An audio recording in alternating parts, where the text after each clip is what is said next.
Students, तो welcome है भैया आपका वेव ऑप्टिक्स के एक और वीडियो में। और अभी तक आप लोगों ने जितना भी पीछे सीख लिया है इस सीरीज के अंदर, जो वेव ऑप्टिक्स की हम स्टार्ट कर रखी है हमने, तो वेव ऑप्टिक्स में अभी तक हमने स्टार्टिंग में वेव फ्रंट के बारे में सीखा है, हाइजन प्रिंसिपल के बारे में सीखा है, उसकी दो एप्लीकेशन करी है कि किस तरह से हम रिफ्लेक्शन और रिफ्रैक्शन को समझ सकते हैं on the basis of wave theory या हाइजन। ठीक है, हमने जो है वो सुपरपोजिशन प्रिंसिपल के बारे में बताया था छोटे से वीडियो के अंदर। सुपरपोजिशन प्रिंसिपल के एप्लीकेशंस जो है, जब हम लाइट के केस में आते हैं तो मैंने आपको बताया था कि हमें दो एप्लीकेशंस बेसिकली पढ़ने हैं, एक इंटरफेरेंस और एक डिफ्रैक्शन। देखो, ये वीडियो जो है, इंटरफेरेंस एक बहुत बड़ा टॉपिक है तो इसलिए लंबा ही वीडियो होगा, है ना। मैं सारा टॉपिक एक ही जगह कवर करूंगा। आप ये समझ लो कि आपके सारे कॉन्सेप्ट जो है उसमें क्लियर हो जाएंगे। ठीक है, जब आप उसको वीडियो को देखोगे तो आपको पता लगेगा कि हमें किसी और सोर्स की जरूरत ही नहीं पड़ेगी कुछ और पढ़ने के लिए।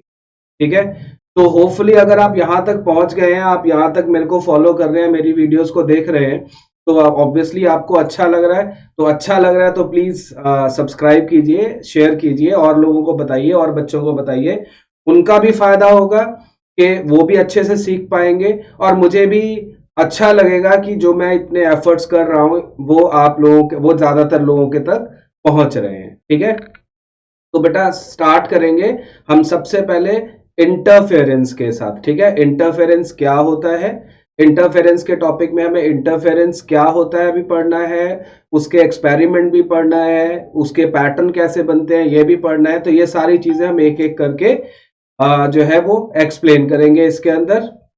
तो लेट अस स्टार्ट। तो स्टूडेंट्स, अब स्टार्ट करते हैं पहला application superposition of light waves का, जिसमें हमें पढ़ना है क्या, इंटरफेरेंस। ठीक है, तो इंटरफेरेंस स्टार्ट करते हैं। देखो, व्हाट इज इंटरफेरेंस। देखो, हमने बताया कि अगर हमारे पास कोई भी दो पॉइंट सोर्सेज हैं लाइट के, और वो जो है लाइट एमिट करते हैं सेम एम्पलीट्यूड की और सेम फ्रीक्वेंसी की। ठीक है, और वो जो है वेव्स एक पर्टिकुलर टाइम पे एक दूसरे को क्या करती है, सुपरपोज कर लेती। ठीक है, यानी कि एक दूसरे के ऊपर मीट कर देती। तो उस टाइम पे क्या होता है कि रीडिस्ट्रीब्यूशन ऑफ लाइट होता है। रीडिस्ट्रीब्यूशन ऑफ लाइट का मतलब क्या है कि लाइट जो आपकी दो सोर्सेस से आ रही थी, दोनों की अगर जो भी इंटेंसिटी अलग अलग थी, उन दोनों की जो टोटल इंटेंसिटी है वो अपने आप को रीडिस्ट्रीब्यूट करती है। कहीं पर इंटेंसिटी ऑफ लाइट बहुत ज्यादा हो जाती है और कहीं पर इंटेंसिटी ऑफ लाइट जो है वो बहुत कम हो जाती है। कब कब होगा ऐसे, जैसे हमने सुपरपोजिशन में देखा कि अगर क्रेस्ट क्रेस्ट पे फॉल कर गया, ट्रफ ट्रफ पे फॉल कर गया, ठीक है, दोनों वेव्स का, तो ऑब्वियसली वहां पर क्या होगा, वहां पर इंटेंसिटी बढ़ जाएगी क्योंकि डिस्प्लेसमेंट्स और एम्पलीट्यूड्स एड अप हो जाएंगे।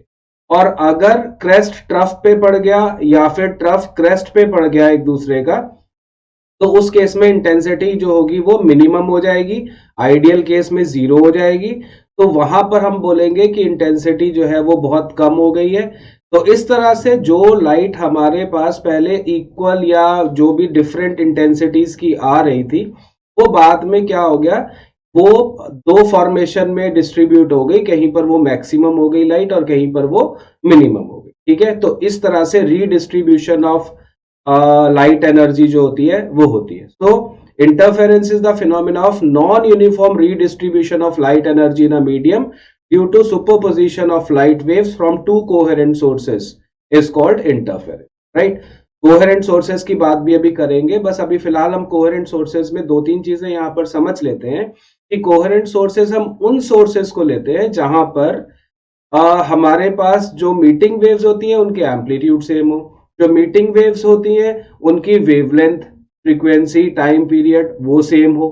ठीक है, वो सबसे इंपॉर्टेंट बात यह है कि कोहेरेंट सोर्सेज ऑफ लाइट जो है वो पॉइंट सोर्सेज होने चाहिए। पॉइंट सोर्सेज को ही हम कोहेरेंट सोर्स जो है वो मान के चलेंगे। ठीक है, तो अगर ये कंडीशंस है हमारे पास, इन सोर्सेज से लाइट हमारे पास आ रही है, ठीक है, तो उनके बीच में क्या होगा, इंटरफेरेंस हो। ठीक है, फिर बताया था कोहेरेंट सोर्सेज की बात अभी मैं एक बार फिर से बाद में करूंगा, फिलहाल हम इस फिनोमिना को यहां पर समझ रहे हैं। ठीक है, तो जैसे पहले बताया था कि we have some points where resultant intensity जो होगी वो लाइट की क्या होगी, वो हमारे पास जैसे रिजल्टेंट इंटेंसिटी जो है वो क्या है, यहां पर ये चेक करना है, ठीक है, वो मैक्सिमम है, ठीक है, वो क्या है, वो मैक्सिमम है। तो जहां पर मैक्सिमम है हम बोलते हैं कि वहां पर कंस्ट्रक्टिव इंटरफेरेंस हुआ है। कब हुई थी ये, जब crest of one falls on the crest of other and trough of one falls on the trough of the other, ठीक है। उसी तरह से कुछ ऐसे पॉइंट्स होंगे जहां पर हमारे पास इंटेंसिटी ऑफ लाइट जो होगी वो मिनिमम होगी। वो कहां पर होगा, जब क्रेस्ट जो है वो ट्रफ पे फॉल करेगा और ट्रफ जो है वो क्रेस्ट पे फॉल करेगा, ठीक है, दोनों वेव्स का। तो उस केस में क्या हो गया, उस केस में हो गया हमारे पास कौन सा, डिस्ट्रक्टिव इंटरफेरेंस, ठीक है। तो इस तरह से interference is redistribution of light energy. जब लाइट जो है वो दो कोहेरेंट सोर्सेज से आके सुपर इम्पोज करती है, कहीं कहीं पर इंटेंसिटी मैक्सिमम हो जाती है, वहां पर हम बोलते हैं कंस्ट्रक्टिव इंटरफेरेंस हुआ है। कहीं कहीं पर इंटेंसिटी जो है वो मिनिमम हो जाती है, वहां पर हम बोलते हैं कि डिस्ट्रक्टिव इंटरफेरेंस। तो ये बेसिक डेफिनेशंस हो गई इंटरफेरेंस पैटर्न की, ठीक है। इंटरफेरेंस पैटर्न को हम किसी भी स्क्रीन पे ऑब्जर्व कर सकते हैं, ठीक है।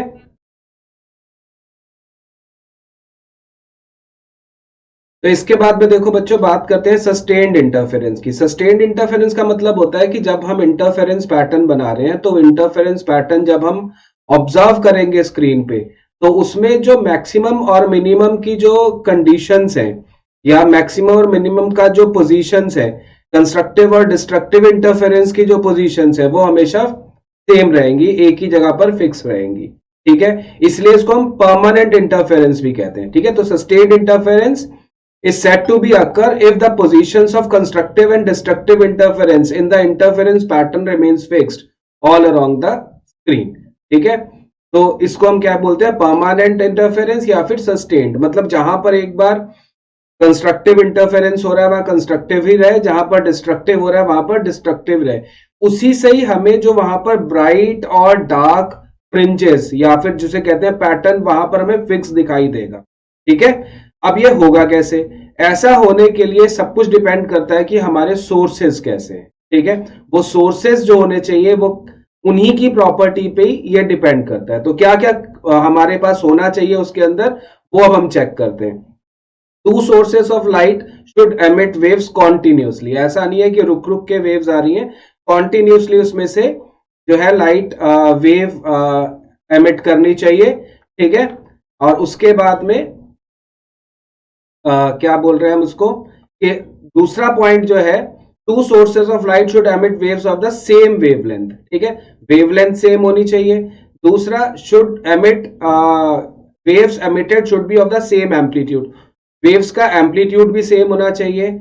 और should either be in the same phase और कांस्टेंट फेज डिफरेंस, यानी कि जो वेव्स आ रही हैं वो अगर उनके बीच में जीरो फेज डिफरेंस है, मतलब सेम फेज में है, और या फिर उनके बीच में जो फेज डिफरेंस है वो हमेशा कांस्टेंट रहता है, ठीक है, तब वो हमें सस्टेन्ड इंटरफेरेंस दे सकती है, ठीक है। और ये सोर्सेस एक दूसरे के बहुत क्लोज होने चाहिए, ठीक है, बहुत क्लोज। मतलब जब अभी हम इसका बताएंगे क्या कहते हैं अरेंजमेंट, कि किस तरह से हम इसको पैटर्न को ऑब्जर्व करते हैं, तो मैं आपको वहां पर एग्जैक्ट वैल्यू भी बताऊंगा, ठीक है। और सोर्सेस नैरो होने चाहिए, नैरो का मतलब पॉइंट सोर्सेस होने चाहिए, एज सिंपल एज दैट, ठीक है। अगर हम बात करते हैं, मान लो कि हम बड़ा जो है वो सोर्स क्यों नहीं ले सकते, वो इसलिए नहीं ले सकते, देखो अगर मान लो एक बल्ब ले लें, एक बहुत बड़ा सा सोर्स ले लें, तो उस केस में क्या होगा, उसका हर पॉइंट अपने आप में अलग अलग सोर्स बन जाएगा, क्योंकि वो बहुत सारे पॉइंट सोर्सेस से मिला हुआ एक बड़ा सोर्स होगा। बात समझ में आ रही है। तो उसके अंदर हमें कभी भी पैटर्न जो है वो मिलेगा नहीं स्क्रीन के ऊपर, राइट। एक बात हमें और भी यहां पर समझनी है, जब हम पैटर्न वहां पर ऑब्जर्व करना चाहेंगे तो हम मोनोक्रोमेटिक लाइट का यूज करेंगे। मोनोक्रोमेटिक लाइट का मतलब क्या हो गया, सिंगल वेवलेंथ की लाइट, मतलब सिंगल कलर की लाइट। बात समझ में आ रही है। अगर हम मल्टीपल कलर की लाइट को लेंगे तो हमें वहां पर बजाय कि डार्क और ब्राइट फ्रिंजेस के या बैंड्स के हमें क्या मिल जाएगा, कलर्ड पैटर्न। मतलब मान लो एक हम लाइट यूज कर रहे हैं, उसके अंदर 3 कलर्स हैं, तो वो तीनों कलर्स के बैंड वहां पर शो करना शुरू कर देगा, बजाय कि डार्क और ब्राइट बैंड्स के। तो हम जब भी इंटरफेरेंस पैटर्न को ऑब्जर्व करेंगे तो सिंगल कलर की लाइट को यूज करेंगे, यानी मोनोक्रोमेटिक लाइट को यूज करेंगे। ये बात समझ में आ रहा है। अब ये जितनी भी चीजें हैं, जिस भी सोर्स के अंदर ये सब कुछ होगा, ठीक है, ऐसे सोर्सेस को कोहेरेंट, ठीक है। तो कोहेरेंट के लिए ऑब्वियसली दो मिनिमम सोर्स होने चाहिए, ठीक है। अगर हमारे पास दो अलग अलग सोर्सेज हैं जो इन सारी प्रॉपर्टीज को सेटिस्फाई करती हैं, वो लाइट कॉन्टिन्यूसली एमिट करती है, उनकी सेम वेवलेंथ, सेम एम्पलीट्यूड होता है, जीरो या कांस्टेंट फेज डिफरेंस होता है, वो पॉइंट सोर्सेज होते हैं, वो बहुत पास होते हैं, ये सारी चीजें जब आ जाएंगी तो अब उनको क्या बोलेंगे, कोहेरेंट सोर्सेज ऑफ लाइट बोलेंगे। क्लियर है, ठीक है। तो इस तरह से हमने यहां पर सीखा कि what are the coherent sources and what are the conditions to obtain sustained interference on the screen, right. तो बच्चों अब हम बात करेंगे कि हम इंटरफेरेंस को कैसे देख सकते हैं या कैसे डेमोन्स्ट्रेट कर सकते हैं, ठीक है। ये डेमोन्स्ट्रेशन देखो सब दिया था यंग्स ने, और इसको बोलते हैं यंग्स डबल स्लिट एक्सपेरिमेंट। और यंग्स डबल स्लिट एक्सपेरिमेंट जो है वो कैसा होता है वो उसको हम डिस्कस करेंगे, उसके डायग्राम समझेंगे और उसकी अरेंजमेंट को समझेंगे, और वो पैटर्न किस तरह से ऑब्जर्व होता है ये हम समझेंगे, ठीक है। तो this is Young's double slit experiment, this demonstrate the phenomena of interference of light. इसके अरेंजमेंट को समझते हैं। इसके अरेंजमेंट में पहले देखो हमारे पास क्या है कि एक कोई भी हमने सोर्स ले लिया। सपोज करो हमने क्या किया कि एक सोर्स लिया हमने लाइट का, मान लीजिए ये सोर्स है, ठीक है। यहां पर हमने एक सोर्स लिया लाइट का, ये सोर्स है। अब आपको पता है ये जो सोर्स होगा वो हर डायरेक्शन में, अगर पॉइंट सोर्स है, ठीक है, एक सोर्स की बात कर रहा हूं मैं सिर्फ, यहां से हम जो एक सोर्स है, ठीक है, वो आपको क्या करेगा, वो आपको लाइट एमिट करेगा इस तरह से, है ना, ऐसे करते। मैं दो अलग अलग इसमें कलर यूज कर रहा हूं कि एक अगर कंस्ट्रक्टिव का पोर्शन शो कर रहा है तो एक डिस्ट्रक्टिव का शो कर रहा है। ऐसे ही चलते हुए वो लाइट जो है वो आगे की तरफ ट्रेवल करना शुरू करेगी, इस तरह से कर ऐसे चलती रहेगी आगे की तरफ। अब हमने क्या किया कि एस से इक्वल डिस्टेंस पे हमने दो पॉइंट सोर्सेज जनरेट करने हैं, तो हमने वहां पर सोर्स लेने की बजाय वहां पर दो स्लिट्स ले ली। मतलब यहां से एक डिस्टेंस पे मान लो ये ए पॉइंट है, ठीक है, ए पॉइंट पे, और उसी तरह से यहां पर बी पॉइंट पे, वो एक ही लाइन में लिए, एक ही इक्वल डिस्टेंस पे लिए। तो ये दो एक्चुअली में पॉइंट्स नहीं है, पॉइंट सोर्सेस बनाएंगे हम किस तरह से, हम यहां पर क्रिएट करेंगे क्या, दो स्लिट्स। कैसे करेंगे देखो मैं आपको बताता हूं कि एक्चुअली में ये बना, ये एक स्लिट बनी, ठीक है, यहां पर, और इस तरह से ये हो गया, ये हमने गैप बना दिया बीच में। गैप का मतलब एक स्लिट है एक्चुअली में, ठीक है। इस तरह से करके हमने ये स्लिट्स बना दी, ठीक है। तो इन स्लिट्स की वजह से अब क्या होगा कि ये ए और बी दो सोर्सेस बन गए। हमने यहां पर ये लिखा है कि एस ए और एस बी दोनों इक्वल होंगे, ठीक है। और ए बी जो स्लिट्स के बीच की डिस्टेंस है, अभी हमने डिस्कस करा था ये कि लगभग 0.5 मिलीमीटर। तो दो चीजें हमने सेटिस्फाई अभी आपको करवा दी। पहली चीज क्या है, नैरो सोर्सेज है। दूसरी चीज क्या है, they are very close to each other, ठीक है। तीसरी चीज, उनका जो फेज डिफरेंस होना चाहिए वो कांस्टेंट या जीरो होना चाहिए। तो देखो हमने जब लाइट यहां से निकली तो ए तक पहुंचने में और बी तक पहुंचने में बराबर टाइम मिला। इसका मतलब जब ए से सेकेंडरी वेवलेट्स निकलेंगी, बी से सेकेंडरी वेवलेट्स निकलेंगी, तो वो हमेशा एक ही फेज में होंगी, है ना। जितनी देर के बाद लाइट यहां पहुंच रही है, जितनी देर उतनी ही देर के बाद यहां पहुंच रही है, सेम डिस्टेंस, सेम टाइम में, सेम वेवलेंथ, सेम फ्रीक्वेंसी, है ना। अब हम यूज करेंगे, मान याद करेंगे, हाइजन ने क्या बोला था कि ए और बी से जो लाइट निकलेगी, है ना, अब वो उसकी सारी प्रॉपर्टीज वही होंगी जो इस सोर्स की होंगी।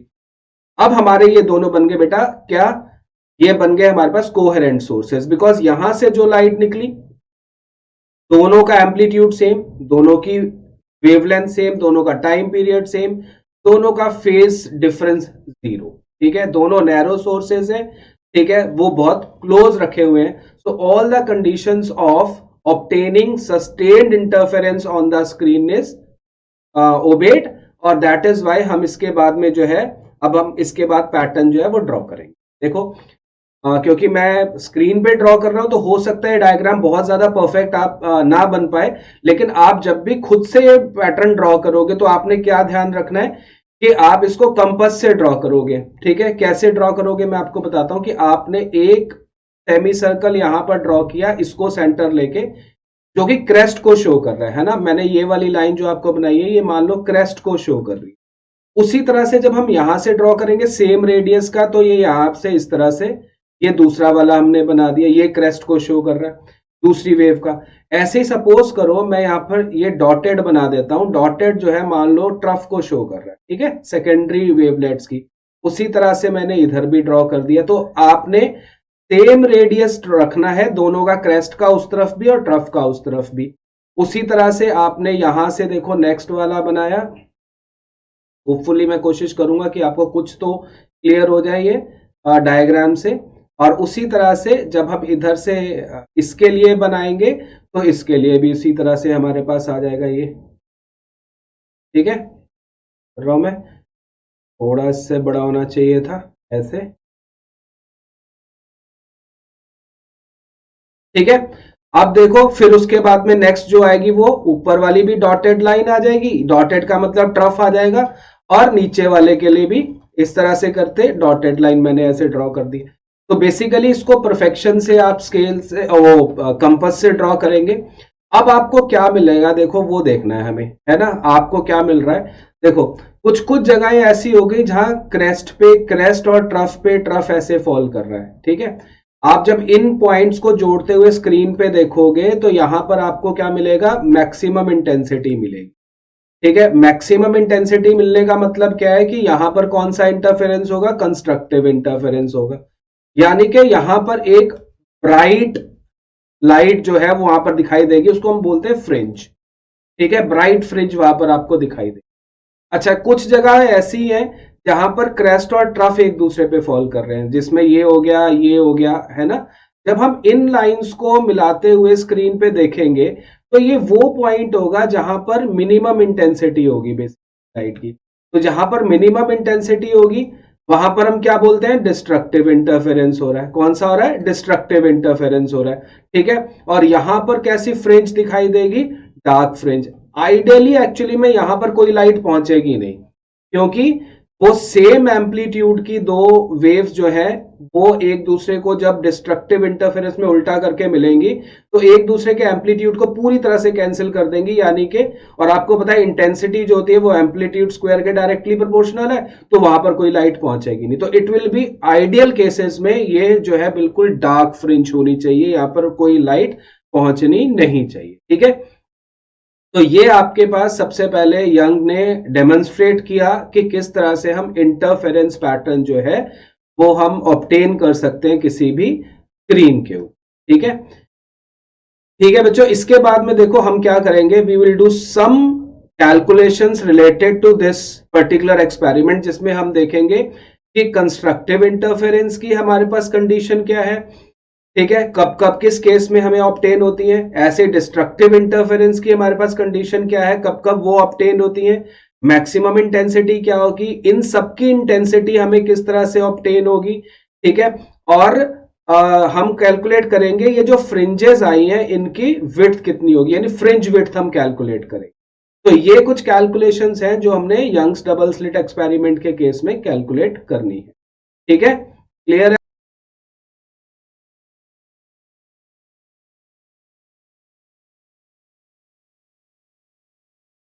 तो देखो ये हमने जो है वो नोट करवा, जो डायग्राम समझाया था ये उस डायग्राम्स की हमने एक्सप्लेनेशन आपको लिख दी है, ठीक है। इसको आप स्क्रीनशॉट ले लो और उस डायग्राम के साथ ये बना दो, ठीक है। इसमें मैंने डॉट्स और क्रॉस वर्ड का यूज किया है, यानी कि जहां कंस्ट्रक्टिव जो हो रहा था जिन पॉइंट्स पे वहां पर आप डॉट लगा सकते हो, जहां पर डिस्ट्रक्टिव हो रहा था वहां पर आप क्रॉस लगा सकते हो, just to make it clear actually, ठीक है।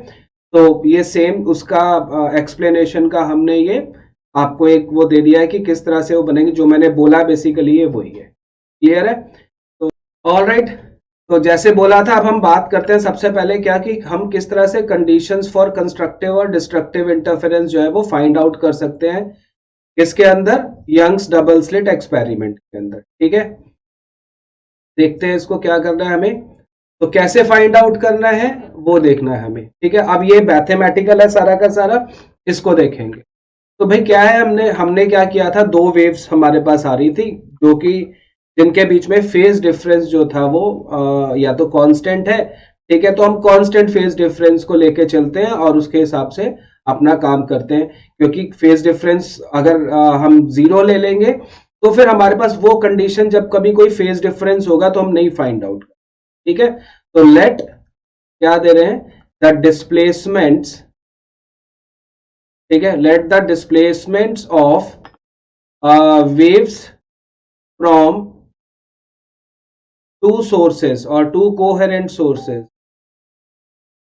सोर्सेस बी, क्या क्या ले लिया, एक y1 ले ली जो हमने लिया a साइन ओमेगा टी, और एक y2 ले ली जिसको हमने ले लिया b sign omega T plus 5। ठीक है, ये हमने ले लिया। अब देखो ध्यान दो, यहां पर a और b क्या हो गए, a और b तो एम्पलीट्यूड्स हैं। अभी हमने क्या है कि डिराइव करने के लिए दोनों एम्पलीट्यूड्स अलग अलग लिए। ठीक है, सस्टेन्ड इंटरफेरेंस वाला केस नहीं लिया, इंटरफेरेंस वाला नॉर्मल केस। ठीक है, तो अभी हम क्या करेंगे, जब लास्ट में जब हम इसको डिराइव कर लेंगे तो हम इस कंडीशन को इक्वल करके नई कंडीशन जो है सस्टेन्ड इंटरफेरेंस के लिए भी फाइंड आउट कर। अब क्या हो गया, ये दोनों वेव्स जो है वो सुपर इंपोज करी। ठीक है, आफ्टर सुपर पोजिशन क्या हो गया, a new wave is formed. ठीक है, वो न्यू वेव जब फॉर्म हुई वो उसकी डिस्प्लेसमेंट क्या हो गई, हैविंग डिस्प्लेसमेंट, अभी प्रूफ किया था या समझाया था, वो y1 प्लस y2 के इक्वल होगी, क्योंकि ये दोनों वेव्स जो है वो क्या कर रही हैं, एक दूसरे के साथ मीट कर रही हैं। ठीक है, अब हमने क्या काम करना है, जब हमने ये कर दिया तो अब हम इनकी कैलकुलेशंस जो है वो हम करेंगे, कैसे वो देखते हैं। हमारे पास जो दो वेव्स आ रही थी वो हमने बताया कि वो उनका जो y आ गया नई वेव का, वो y1 प्लस y2 के इक्वल आ गया। दोनों की वैल्यू सब्स्टिट्यूट करते हैं, एक हमने ली थी a साइन ओमेगा टी और दूसरी हमने ली थी b साइन, ठीक है, ओमेगा टी प्लस 5, यही ली थी। अब हमने सिंपल सा काम करना है, अब मैथ्स स्टार्ट हो गया यहां से। ये हमारे पास हो गया a साइन ओमेगा टी, ठीक है, प्लस b, यहां पर साइन ए प्लस बी का फॉर्मूला लगा देंगे, which is sine A cos B, ठीक है, प्लस कॉस ए और साइन बी, यही फॉर्मूला होता है। अब देखो हमने क्या किया, साइन ओमेगा टी की टर्म्स को मैं एक जगह ले रहा हूं, तो क्या मिलेगा, यहां पर a बचेगा, यहां पर b cos फाई बचेगा, तो प्लस b cos फाई हो गया। उसी तरह से मैंने cos ओमेगा टी की टर्म को अलग किया, वैसे वहां पर एक ही टर्म है, b sin फाई को हमने अलग कर दिया। इसलिए किया क्योंकि ये टर्म्स तो है कांस्टेंट, वेरिएबल तो टाइम यहां पर ही है, ये टर्म एम्पलीट्यूड कांस्टेंट है, फेज डिफरेंस कांस्टेंट है। ठीक है, तो a plus B cos phi और b साइन फाई हो गए कांस्टेंट्स, राइट। अब देखो, अब हमने क्या किया, लेट कर रहे हैं, क्या लेट कर रहे हैं कि ये जो a plus B cos phi है ना, उसको हमने a plus B cos phi जो है इसको हमने r कॉस थीटा कुछ भी लिख दिया। ठीक है, एंड ये कांस्टेंट r भी और थीटा भी कांस्टेंट मान के चलेंगे। जो हमारे पास b साइन फाई था उसको हमने r साइन थीटा लिख दिया।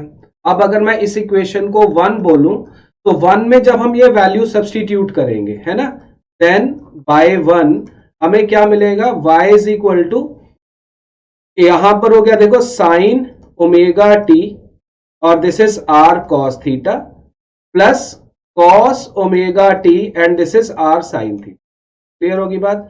आपने क्या काम किया, दोनों में से देखो जब हम r को कॉमन ले लेंगे, है ना, तो क्या हो जाएगा, जब आपने r को कॉमन ले लिया तो आपके पास देखो, हमारे पास ये sine omega T cos theta आ जाएगा, cos omega T sine theta, तो this will be sine omega T cos theta plus cos omega T sine theta, ये मैंने ब्रैकेट में कर दिया, ये आपके पास y आ रहा था, r, ये क्या आ जाएगा देखो, sign omega T plus theta के इक्वल हो गया।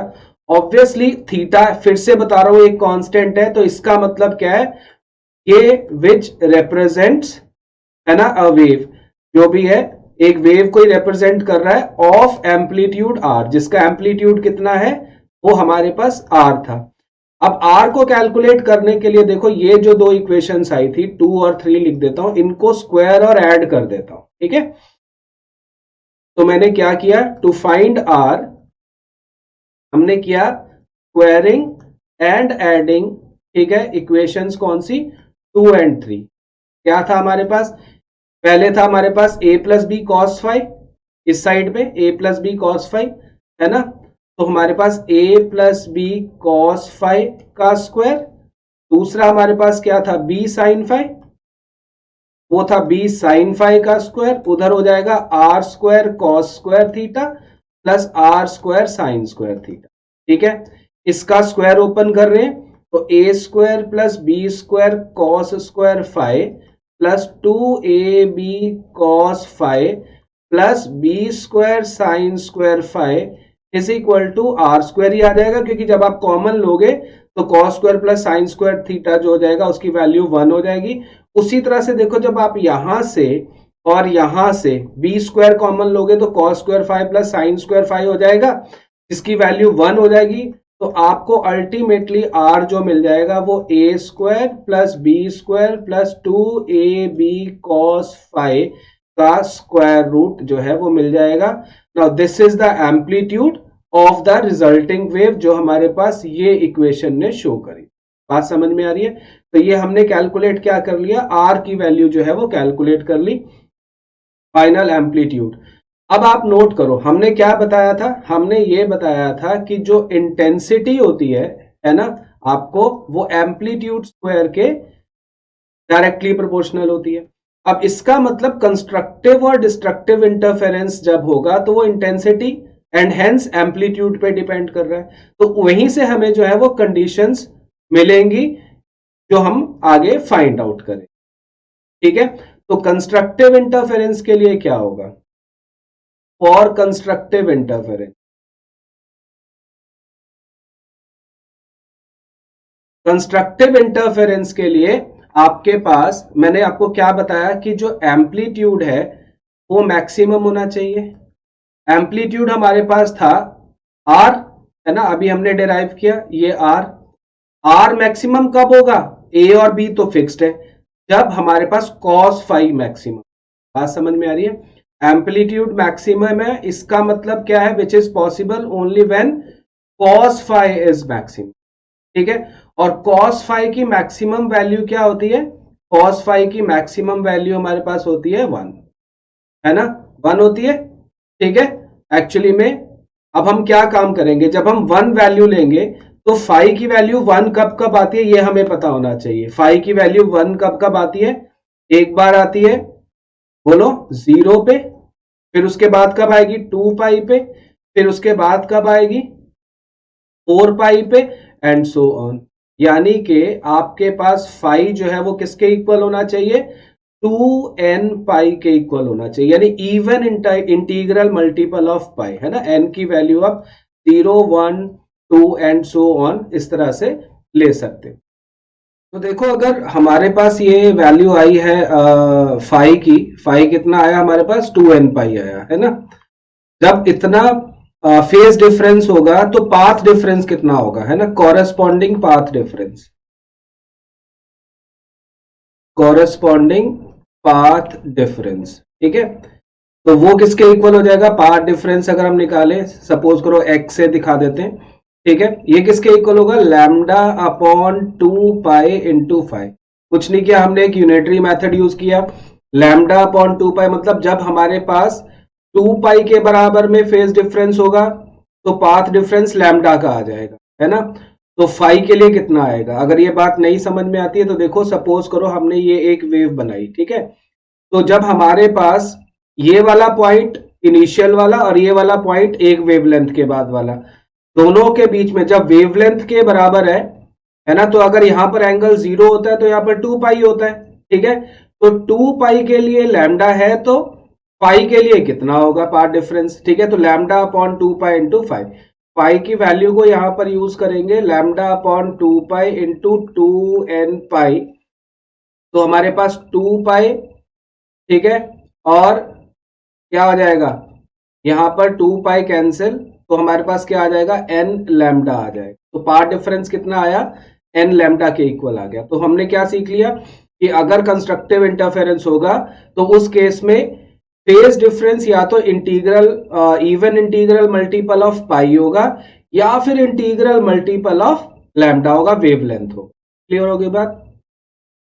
तो अब हम बेटा करते हैं क्या, कंडीशंस फॉर डिस्ट्रक्टिव इंटरफेरेंस। तो अगर हम डिस्ट्रक्टिव इंटरफेरेंस की बात करें तो डिस्ट्रक्टिव इंटरफेरेंस में क्या होगा, देखो डिस्ट्रक्टिव इंटरफेरेंस में हमारे पास क्या होना चाहिए, जो एम्पलीट्यूड है, ठीक है, वो हमारे पास मिनिमम होना चाहिए।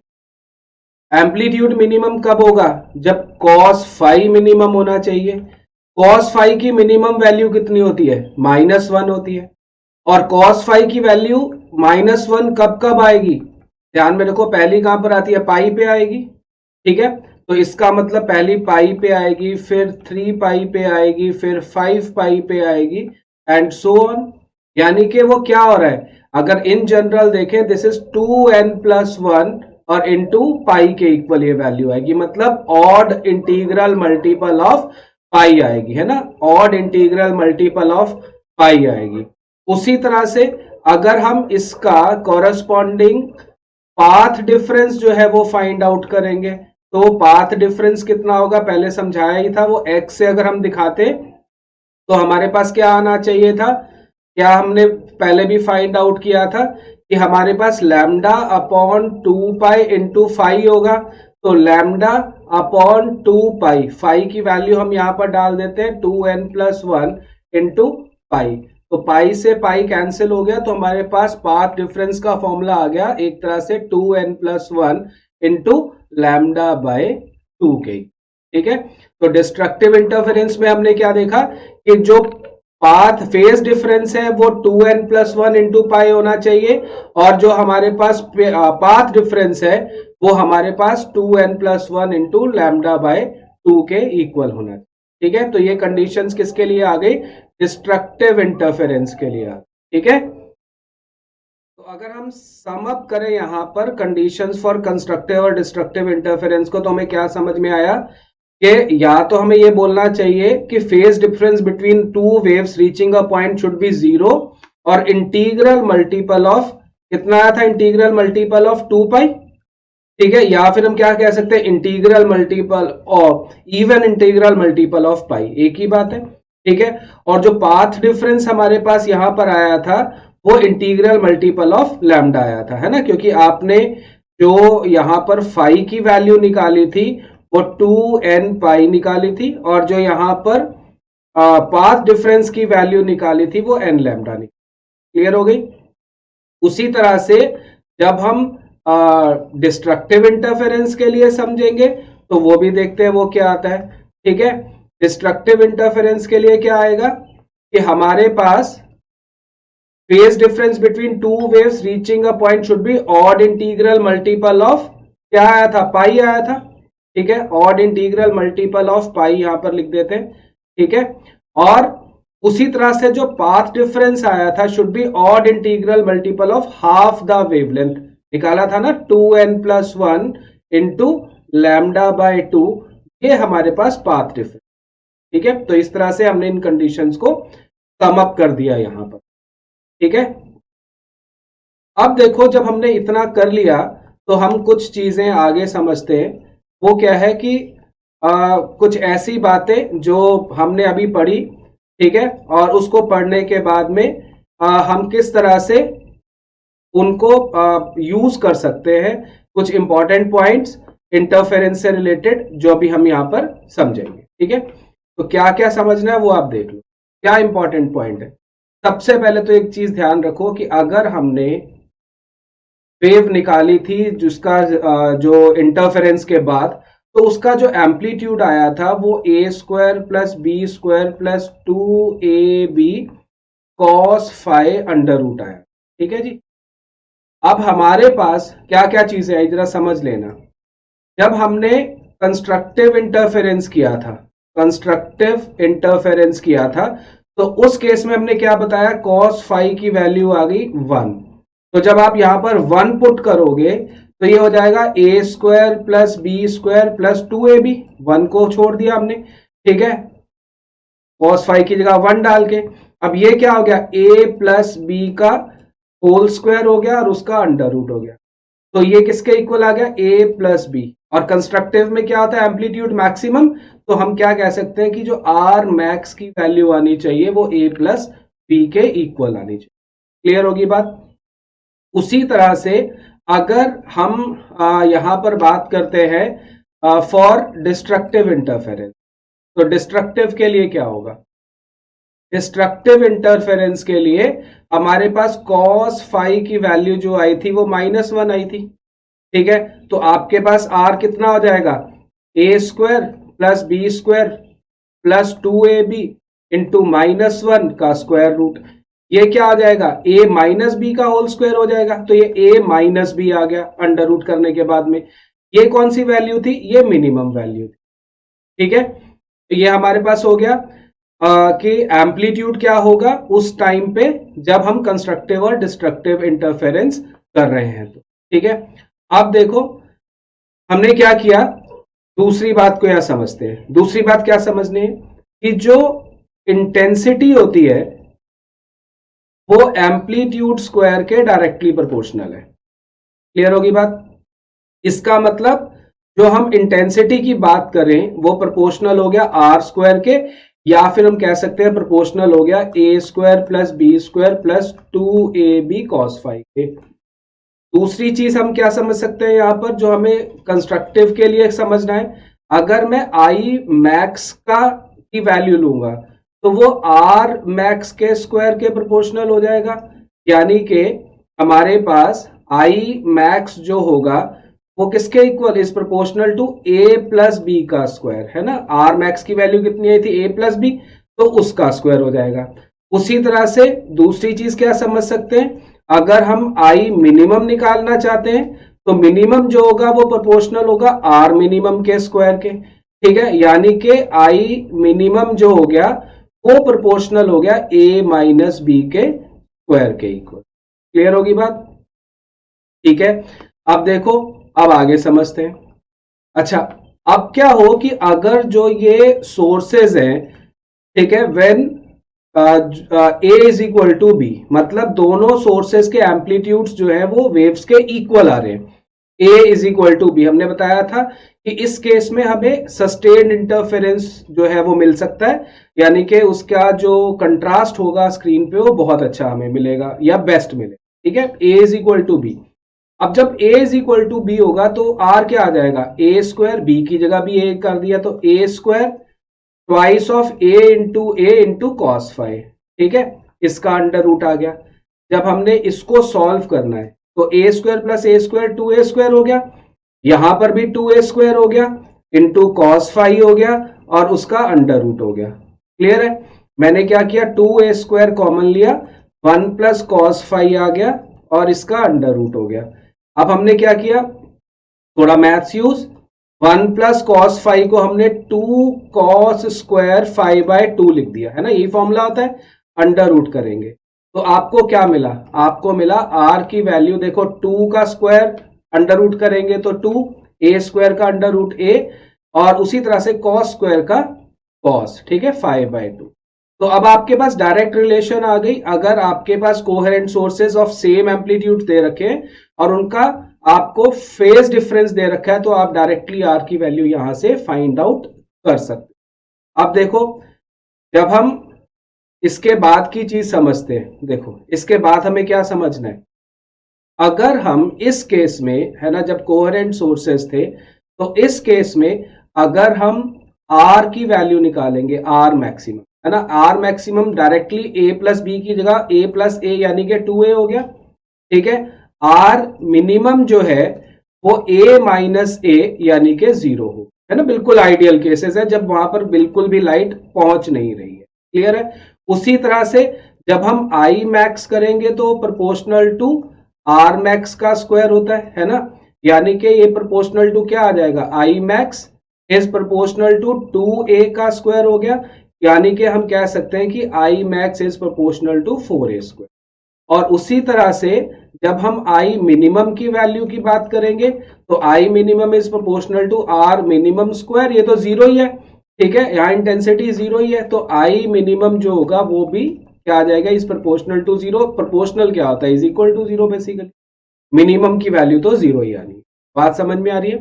तो इस तरह से हम ये डिफरेंट डिफरेंट कंडीशंस जो है वो पढ़ के, या कॉन्सेप्चुअल प्रॉब्लम्स के लिए भी, न्यूमेरिकल प्रॉब्लम्स के लिए भी आपके पास टूल्स हो गए उनको सॉल्व करने के लिए, किस तरह से हम उनको फाइंड आउट कर सकते।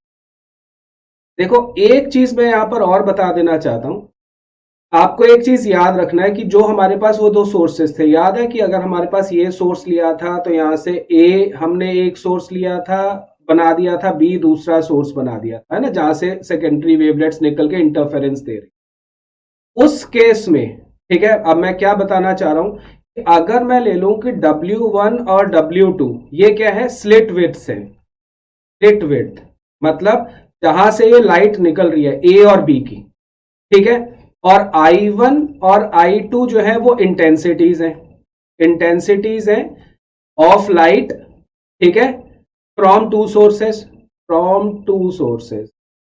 तो आपको अभी क्या पता लगा कि ये जो I1 बाय I2 की रेशियो आएगी, ये तो हमें पता लग गया कि वो a square upon B square के इक्वल होगी, है ना, क्योंकि वो एम्पलीट्यूड के स्क्वायर के डायरेक्टली प्रोपोर्शनल होती है।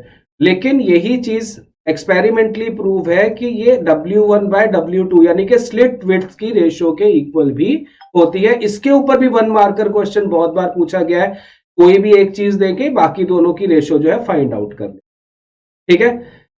तो बच्चों ये हमने बहुत सारे पॉइंट्स जो है वो सीखे हैं, जहां से हम क्वेश्चंस वन मार्कर्स, न्यूमेरिकल्स, ठीक है, उनको सॉल्व कर सकते हैं।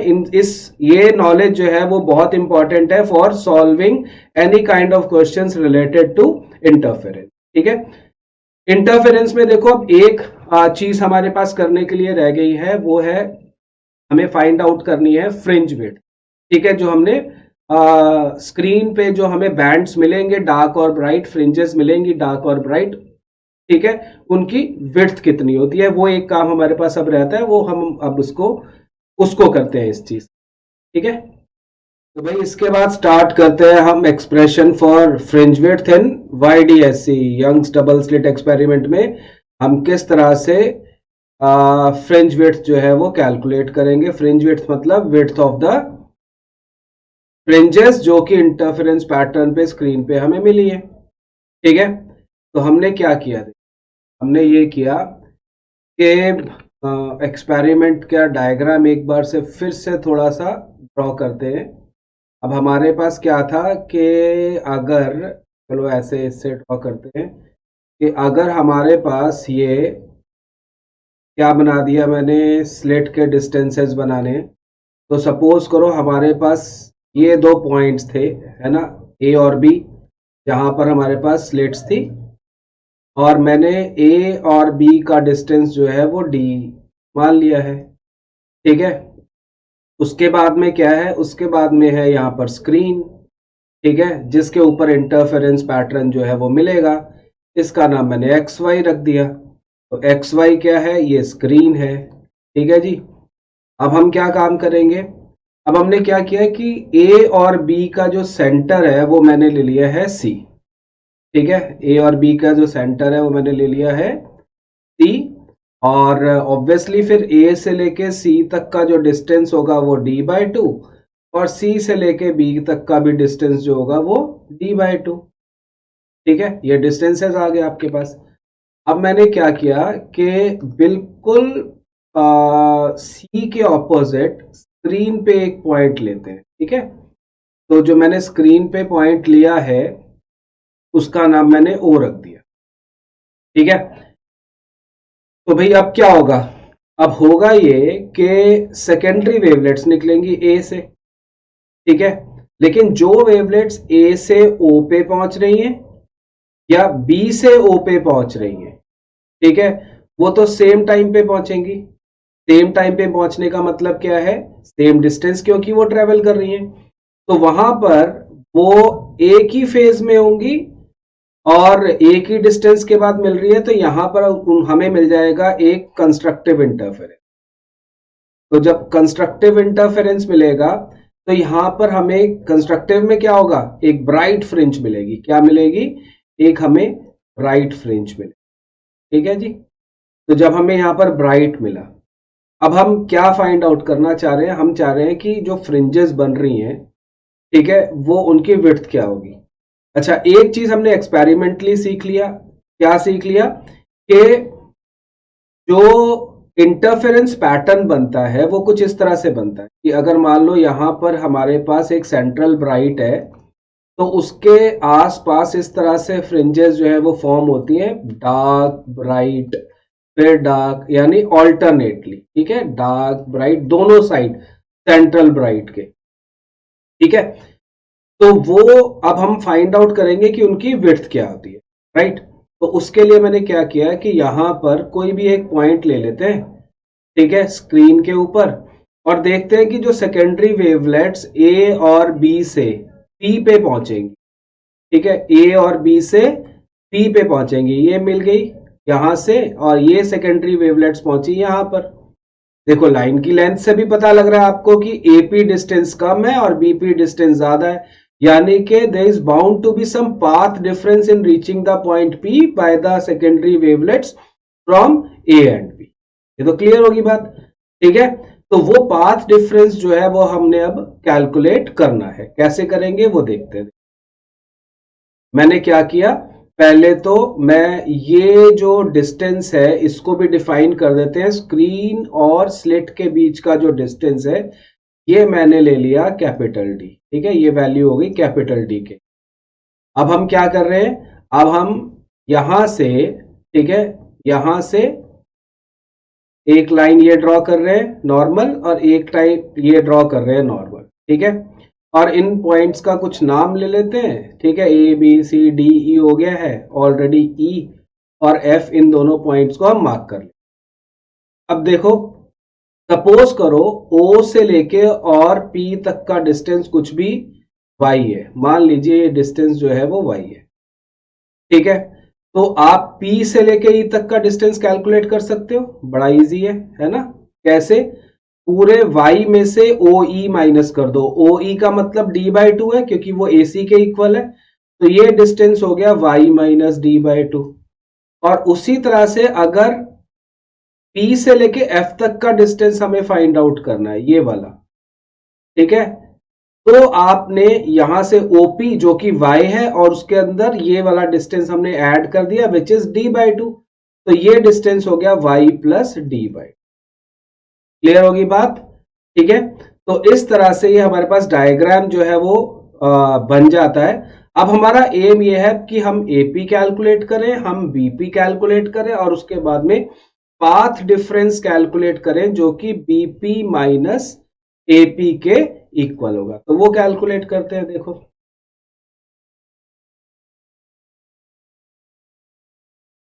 तो ये पाथ डिफरेंस, जैसे मैंने आपको बोला, ये पाथ डिफरेंस आपको जो चीज मैंने बोली है सेम आ गया। ठीक है, तो सेंट्रल मैक्सिमम के बाद हम कैलकुलेशन ऑफ क्या कर रहे हैं, पाथ डिफरेंस जो है वो यहां पर स्टार्ट करें। ठीक है जी, ये मैं साइड से थोड़ा सा बता देता हूं और स्टार्ट करते हैं कैलकुलेशन ऑफ पाथ डिफरेंस। मैंने आपको बताया था कि जो पाथ डिफरेंस आपके पास आएगा वो किसके इक्वल आएगा, ये जो पाथ डिफरेंस आएगा है ना, पाथ डिफरेंस वो किसके इक्वल आएगा, वो इक्वल आएगा बीपी माइनस एपी के। ठीक है, तो भाई पाथ डिफरेंस कैलकुलेट करते हैं, उसके लिए हमें एपी कैलकुलेट करना पड़ेगा, है ना। इसमें ट्राइंगल में, इसमें एईपी में, तो इन ट्राइंगल एईपी अगर आप एपी कैलकुलेट करोगे तो this will be this square A square which is D square plus OP square, sorry EP square which is Y minus D/2 का स्क्वायर। ठीक है, एंड होल पावर हाफ, है ना, under root करना पड़ेगा, whole power half कर। तो अब हमारे पास देखो, यहां से जब हमने इसको कैलकुलेट करना है तो डी स्क्वायर हम यहां से कॉमन ले सकते हैं और उसकी पावर हाफ हो जाएगी। तो एपी की वैल्यू डी और 1 प्लस वाई माइनस D/2 का स्क्वायर डिवाइडेड बाय डी का square whole raise to power half हो जाएगा। अब हाफ हो जाएगा, देखो अब हमने करना क्या है, हमने ये करना है कि इसके अंदर हम बायनोमियल थ्योरम लगा के और हायर टर्म्स को कैंसिल करेंगे। अगर तो ये हाफ आगे मल्टीप्लाई हो जाएगा, ठीक है, बायनोमियल थ्योरम, बायनोमियल थ्योरम, ठीक है, neglecting higher terms, neglecting higher terms, ठीक है। तो आपके पास क्या हो जाएगा कि जो एपी की वैल्यू आ जाएगी, है ना, एपी किसके इक्वल आ जाएगा, आप देखो एपी इक्वल आ जाएगा डी, है ना, into 1 plus half Y minus D by 2 का square divided by D square, यही वैल्यू आएगी, ठीक है। तो अब हमने क्या करना है, तो बेटा जैसे तो हमारे पास एपी किसके इक्वल आ गया, एपी इक्वल आ गया, देखो डी, है ना, 1 क्या आया था plus half Y minus D by 2 का स्क्वायर और डिवाइडेड बाय डी स्क्वायर, ठीक है। और उसी तरह से देखो अब आप कैलकुलेट कर सकते हो ए बीपी की वैल्यू भी, है ना, क्या चेंज आएगा भाई, ये y माइनस डी बाई 2 की जगह y प्लस डी बाई 2 हो जाएगा, और तो कुछ चेंज नहीं है ना, ठीक है। तो ये 1 plus half y plus D by 2 का स्क्वायर हो गया, ठीक है, और डिवाइडेड बाय डी स्क्वायर हो गया, क्लियर है, ये वैल्यूज आ गई। अब हम कैलकुलेट क्या कर सकते हैं, पाथ डिफरेंस, तो पाथ डिफरेंस किसके इक्वल था, बीपी माइनस एपी के इक्वल, ईपी माइनस एपी जब आप कैलकुलेट करोगे तो डी दोनों में कॉमन आ गया, ठीक है, इसमें से इसको माइनस करना है, यही करना है ना, 1 plus half Y minus D by 2 का square divided by D square minus 1 और minus Y plus D by 2 का square divided by D square, clear है। -1 + 1 हमारे पास कैंसिल हो गया और 2d स्क्वायर हमने बाहर कॉमन ले लिया, तो ये किसके इक्वल आ जाएगा, d अपॉन 2d स्क्वायर, ठीक है, ये किसके इक्वल हो गया,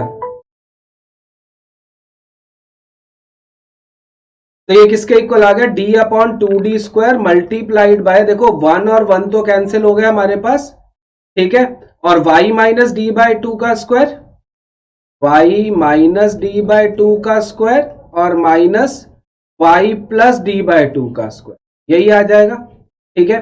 अब आपके पास एक डी से एक डी कैंसिल हो गया, 1 अपॉन 2d आ जाएगा, इसका स्क्वायर ओपन करते हैं, स्क्वायर ओपन करने से क्या हो जाएगा, Y square D square by 4, ठीक है, और -2y इंटू डी बाई 2, उसी तरह से ये हमारे पास क्या हो जाएगा, वाई स्क्वायर, ठीक है, और माइनस डी बाई 2 का स्क्वायर मतलब डी स्क्वायर बाय 4 हो जाएगा, ठीक है, और प्लस की जगह फिर से हमारे पास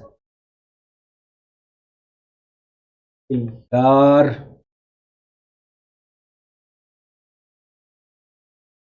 तो ये कैलकुलेट करते हैं, देखो तो हमारे पास ये आया था,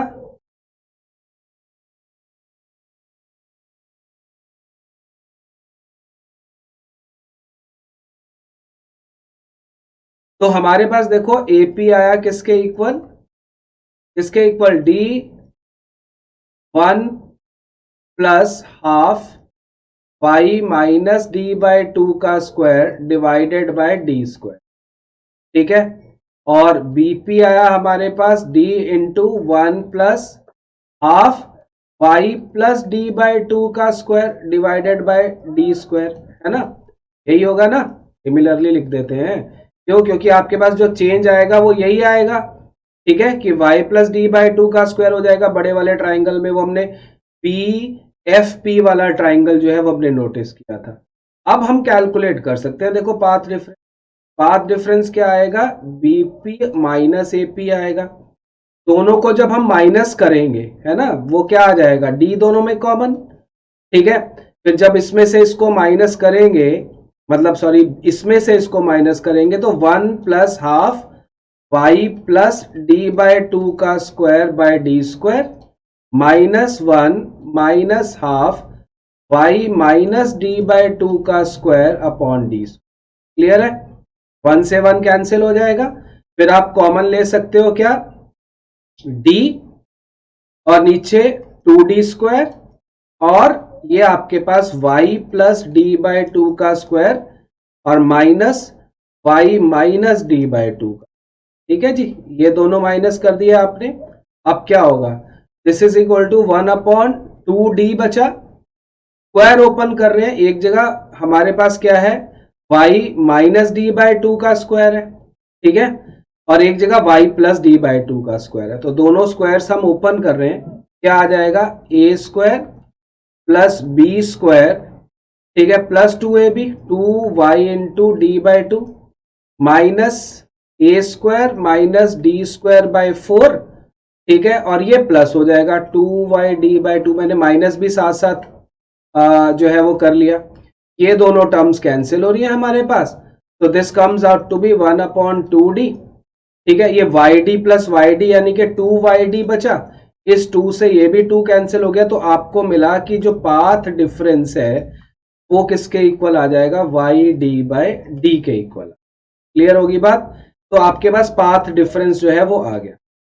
अब देखो एक एक करके अपने फ्रिंज विड्थ कैसे निकालनी, ठीक है। तो फ्रिंज विड्थ निकालते हैं, उसको देखते हैं। देखो क्या किया मैंने कि यहां पर समझ लेना जरा, ठीक है, अगर हम फॉर कंस्ट्रक्टिव इंटरफेरेंस ले, ठीक है, कंस्ट्रक्टिव इंटरफेरेंस के लिए पाथ डिफरेंस की वैल्यू किसके इक्वल आई थी, पाथ डिफरेंस हमने कैलकुलेट किया था वो n लैम्डा के इक्वल आई थी। अभी हमने पाथ डिफरेंस जो कैलकुलेट किया, देखो अभी आपके सामने ये पाथ डिफरेंस जो हमने कैलकुलेट किया वो आया था y d बाई डी, ठीक है। तो अगर मैं इसको y d बाई डी लिख रहा हूं तो n लैम्डा के इक्वल आ गया, यहां से y निकालते हैं, n lambda capital D by small d। ये क्या शो कर रहा है, ये शो कर रहा है कि position of, this is position of, क्या शो कर रहा है, एक तरह से कंस्ट्रक्टिव इंटरफेरेंस को शो कर रहा है, ठीक है, एक पर्टिकुलर पॉइंट पे। इसका मतलब वो एक तरह से nth लेवल पे जो भी हमारे पास कंस्ट्रक्टिव इंटरफेरेंस आएगा, तो मैं क्या कह सकता हूं, इसको जस्ट चेंज कर रहा हूं सिंबल बाई n, ठीक है, n lambda d by D के इक्वल आ गया। अब देखो जब हमारे पास ये आ गया, हमने क्या बोला था कि जो क्या बोलते हैं, सेंट्रल ब्राइट के ऊपर और नीचे जो डार्क एंड ब्राइट फ्रिंजेस है वो ऑल्टरनेटली आते हैं। इसका मतलब दो कंस्ट्रक्टिव इंटरफेरेंस के बीच में क्या आएगी, एक डार्क फ्रिंज आएगी। तो हम कैलकुलेट कर सकते हैं यहां पर, ठीक है, विड्थ ऑफ क्या आना चाहिए, डार्क फ्रिंज। तो डार्क फ्रिंज का विड्थ किसके इक्वल आना चाहिए, this is the difference between to consecutive constructive, है ना, या फिर ब्राइट फ्रिंजेस, यही मतलब है। यानी कि वो किसके इक्वल हो गया, yn में से yn-1, ये दोनों कंसेक्यूटिव हो गए। इसको मैंने बीटा 1 से दिखा दिया इस फ्रिंज विड्थ। दोनों वैल्यूज हम यहां पर सब्स्टिट्यूट करते हैं। yn था n lambda d by D, ठीक है, तो वो हो जाएगा n लैम्डा, यहां पर देखो n lambda capital D by small d था, तो capital D by small d minus n की जगह पर n-1 किया और लैम्डा d बाई डी आ जाएगा। आपने lambda d by D common लिया तो यहां पर n माइनस n प्लस 1 हो गया, ये कैंसिल हो गया।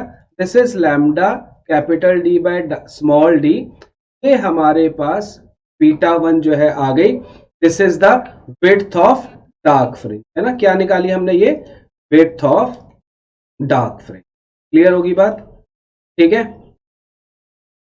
उसी तरह से देखो अब हम बात करते हैं दूसरे केस में कि फॉर डिस्ट्रक्टिव इंटरफेरेंस, है ना, डिस्ट्रक्टिव इंटरफेरेंस के लिए पाथ डिफरेंस की वैल्यू क्या थी, याद है, 2n+1 इंटू लैम्डा बाई 2, ठीक है, यही वाला था पाथ डिफरेंस की वैल्यू। अभी पाथ डिफरेंस क्या निकाला, y, फिर से बता रहा था, फिर आपको याद दिला देता हूं, हमने क्या निकाला था यहां पर, ये वाली चीज है, ये y small d by capital D, ठीक है, तो यही हम यहां पर भी यूज करेंगे। Y small D by capital D किसके इक्वल आ गया 2n+1 into lambda bye. Clear है? अब हमारे पास सेम पहले की तरह पर y अगर कैलकुलेट करेंगे तो 2n+1 into lambda by 2 into capital D by small D आ जाएगा। फिर से ये क्या हो गया, ये आ गई एक तरह से पोजीशन ऑफ डिस्ट्रक्टिव इंटरफेरेंस। ठीक है, तो मैंने इसको फिर से कहां पर n डिस्टेंस पे या nth डिस्ट्रक्टिव इंटरफेरेंस की वैल्यू आ गई, तो yn लिख दिया मैंने यहां पर 2n+1 इंटू लैम्डा बाई 2 और d बाई डी।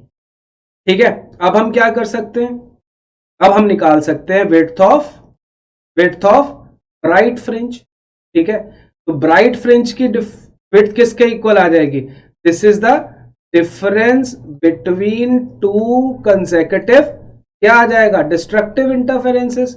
ठीक है, डिस्ट्रक्टिव इंटरफेरेंस या फिर डार्क कह लो एक तरह से, यानी कि अब वो इस केस में yn-1 हो जाएगा, इसको मैंने β2 का नाम दे दिया। यहां पर जो yn की वैल्यू आई वो हमने ये यूज करनी है 2n+1 lambda by 2, 2n+1 lambda by 2 capital D by small D, और यहां पर हमने n की जगह पर क्या डाल देना है n-1+1 into lambda by 2 D by D. तो जब आप देखो इसको सिंप्लीफाई करोगे तो आप देखोगे कि ये वैल्यू फिर से लैम्डा डी बाई डी के इक्वल आ जाएगी β2 की। सिंप्लीफाई करने के बाद ये क्या आ जाएगी, ये तो आ जाएगी विड्थ ऑफ क्या आ गई, ब्राइट फ्रिंज। और आप नोटिस कर रहे हो कि यही जो थी वो विड्थ ऑफ डार्क फ्रिंज भी थी। तो हमारे पास भाई एक रिजल्ट आ गया। क्या रिजल्ट आ गया उसको जरा अच्छी तरह से समझ ले। तो हमने क्या देखा कि इन एन इंटरफेरेंस पैटर्न क्या मिला कि dark and bright fringes appear alternately on either side of central bright। ठीक है, यही आया। And the width of each fringe, चाहे वो डार्क हो चाहे वो ब्राइट हो, वो इक्वल होगी। और उसका जो फॉर्मूला आएगा बीटा कह लेते हैं क्योंकि ये दोनों β1 और β2 हो गए, lambda capital D by small D. ठीक है, तो lambda capital D by small D, right. तो ये रिजल्ट है भाई, और ये बहुत काम का रिजल्ट है। इसके ऊपर बेस्ड बहुत सारे क्वेश्चंस 1 मार्कर आते हैं। What will happen to the interference pattern और fringe width if wavelength of higher value is used, if distance between slit and screen is increased, if separation between the slits increased or decreased, something like that। तो इस तरह के बहुत सारे question जो है इसके ऊपर बेस्ड बन सकते हैं, और जिनका आंसर डायरेक्टली फॉर्मूले से आपको मिल जाएगा कि बढ़ रहा है या कम हो रहा है, डायरेक्टली प्रोपोर्शनल है या इनवर्सली। याद ये रखना है कि अगर डी बहुत ज्यादा हो जाएगा तो आपको इंटरफेरेंस पैटर्न नहीं मिलेगा ढंग से, क्योंकि आपको ब्लर पैटर्न वहां पर दिखाई देगा, आपको कंट्रास्ट अच्छा नहीं मिलेगा। सेपरेशन बिटवीन द स्लिट्स अगर आप बढ़ा दोगे तो स्लिट विड्थ कम हो जाएगी, बहुत ज्यादा बढ़ा दोगे तो दिखेगी नहीं। ठीक है, तो इस तरह के क्वेश्चन जो है वो आपको यहां से सॉल्व करने के लिए मिल जाएंगे। ठीक है बच्चों, तो ठीक है बच्चों, इसके बाद में समझते हैं कि जब हम इंटरफेरेंस पैटर्न दिखाएंगे तो उसकी जो स्क्रीन पे इंटेंसिटी होगी है ना उस पैटर्न की, तो वो कैसी होगी। ठीक है, तो उसको समझने के लिए देखो, एक तो पहले पुरानी चीज पे जाते हैं। पुरानी चीज क्या, अभी हमने कंप्लीट किया ये वाली बात कि इंटरफेरेंस पैटर्न के अंदर एक सेंट्रल ब्राइट बनता है, और सेंट्रल ब्राइट के दोनों तरफ डार्क और ब्राइट फ्रिंजेस जो है वो ऑल्टरनेटली अपीयर होती हैं, एक बात। दूसरी बात हमने ये भी समझी थी कि जो फ्रिंज विड्थ होती है, यानी कि डार्क और ब्राइट जो फ्रिंजेस होती हैं उनकी जो विड्थ होती है वो इक्वल होती है। ठीक है, तो इसका मतलब क्या है कि अगर सपोज करो हम जो है यहां पर एक ग्राफ ड्रॉ करें। ठीक है, ये ग्राफ मैंने इस तरह से बना रहा हूं मैं, और देखते हैं क्या क्या है इसके अंदर। तो हमने क्या क्या करना है, देखो पहली चीज तो हमें ये समझना है कि यहां पर मैं ले रहा हूं डिस्टेंस फ्रॉम सेंट्रल मैक्स और सेंट्रल ब्राइट एक ही बात है, ब्राइट, ठीक है। तो सेंट्रल ब्राइट से डिस्टेंस इस तरफ और इस तरफ दोनों तरफ, ठीक है। और हमने देखो क्या बोला था, एक मैक्सिमम जो है वो इंटेंसिटी आएगी। तो अगर मैं मैक्सिमम इंटेंसिटी वाले के लिए एक लाइन ड्रॉ कर दूं को यहां पर, ये मैक्सिमम वैल्यू है, ठीक है, ये इंटेंसिटी की मैक्सिमम वैल्यू है। इधर हम इंटेंसिटी ही ले रहे हैं बेसिकली, ठीक है, इंटेंसिटी ले रहे हैं इस तरह से। अब हमने क्या ऑब्जर्व किया जब हमने इसके ग्राफ जो है वो ड्रॉ किए हैं, हमने ये ऑब्जर्व किया है कि सेंट्रल ब्राइट सबसे मैक्सिमम और इनफैक्ट सारे ब्राइट इक्वली मैक्सिमम। तो आप देखो हम जब इसको ड्रॉ करेंगे तो इंटेंसिटी का ग्राफ कुछ इस तरह से बनेगा दोनों तरफ, कि जहां पर हमारे पास कंस्ट्रक्टिव इंटरफेरेंस होगा वहां इंटेंसिटी मैक्सिमम आती जाएगी, जहां पर हमारे पास डिस्ट्रक्टिव इंटरफेरेंस होगा वहां पर इंटेंसिटी जो होगी वो मिनिमम आती जाएगी, है ना। इस तरह से दोनों तरफ मैंने ये ड्रॉ किया है, ठीक है। तो ये जो पॉइंट होंगे यहां पर, ये तो हो गए कंस्ट्रक्टिव इंटरफेरेंस पे जिनकी सबकी इंटेंसिटी जो है वो सेम है। हर जगह पर ये कंस्ट्रक्टिव इंटरफेरेंस को शो कर रहा है या ब्राइट फ्रिंजेस को शो कर रहा है, और ये वाला जो है वो डार्क फ्रिंजेस को या डिस्ट्रक्टिव इंटरफेरेंस को शो कर रहे हैं, ये वाले पॉइंट्स, ठीक है।